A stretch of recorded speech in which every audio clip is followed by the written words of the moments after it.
Over the last 35 years, Cork voters have been part of a gradual liberal shift in Irish politics.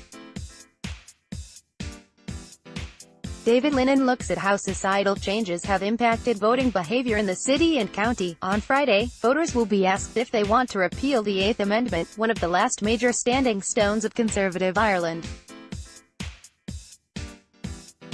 People might tell you that it's all to play for in the coming week, but, in reality, the biggest shifts in this campaign have taken place over decades rather than days. The polls have consistently shown a strong majority in favour of repeal, and a slimmer but still significant majority for the government's proposal of a 12-week window of unrestricted access to abortion. Those polls say a lot, but we can also learn a lot from the other social referendums that have taken place since the Eighth Amendment was introduced in 1983. Referendums on social and moral issues have seen voters clearly move away from traditional Catholic conservatism and towards a more secular liberalism. While the whole of society has started to shift, it hasn't been all at once, and there are still significant differences in the behavior of different demographics.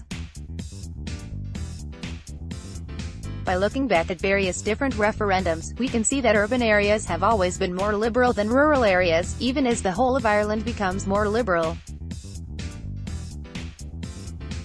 We see correlations between earning and education and voter behavior, with higher income, more educated people being more likely to vote for social change. The three referendums that have the most to say about how Ireland will vote this weekend are the original 1983 Eighth Amendment referendum, the 1995 divorce referendum, and the 2015 marriage equality referendum. Obviously, the 1983 poll tells us what voters did when the Eighth was originally proposed. That was a tense campaign, with significant opposition from figures in the political establishment and various different campaign groups, but there was an overwhelming campaign in favour of introducing the amendment.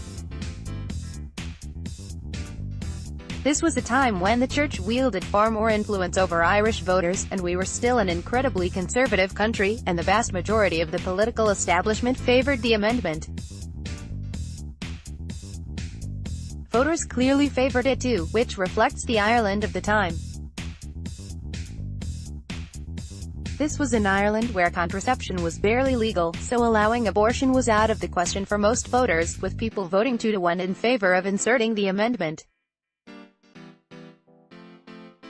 Cork was not too far out of step with the national figure, with every constituency returning a no vote. You could see the rural-urban divide between constituencies though.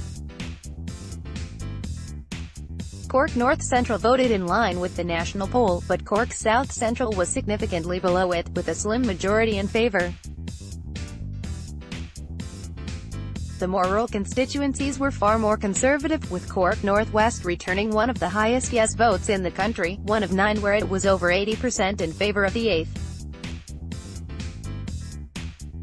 But that was 35 years ago, and it's incredibly unlikely that you would see voters do the same again now. The 1995 divorce referendum is more similar to what we are voting on this week. It was a campaign to remove a constitutional ban on an issue where Irish society had moved on, and where Ireland was out of step with most other countries.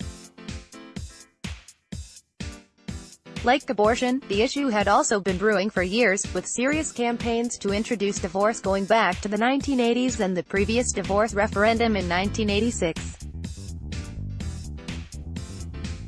The players on either side were similar too, with the religious and conservative groups and some politicians backing a no vote, and the more liberal groups and major political parties backing a yes. If that referendum can tell us something about this weekend, it's that the vote will be incredibly tight.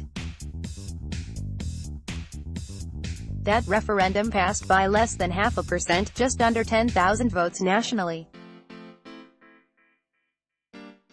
In Cork, Cork North West was again the most conservative constituency. The rural-urban divide was less clear though. Unlike the 1983 referendum, Cork North Central went close to passing divorce, rejecting the proposal by just 3%. Still, 4 Cork constituencies did not pass the referendum, with the richer, higher-educated and more urban South Central the only Cork electoral area to pass divorce on a 5% margin. While that referendum had similar circumstances, it took place more than 20 years ago, closer to the 1983 Eighth Amendment referendum than the 2018 one. The marriage equality referendum from 2015 has some more recent lessons though. It was the most recent referendum we had, along with a failed referendum on lowering the age of eligibility in presidential elections. The issue had been brewing for some time as well, and society had begun to move on it, after the introduction of civil partnerships a few years earlier. There are some differences though. The Yes campaign in this referendum is very similar, with many of the same people involved and a lot of the same tactics, but there was no significant No campaign in 2015 in the way there is now, with big groups, well-known politicians, and plenty of money behind it.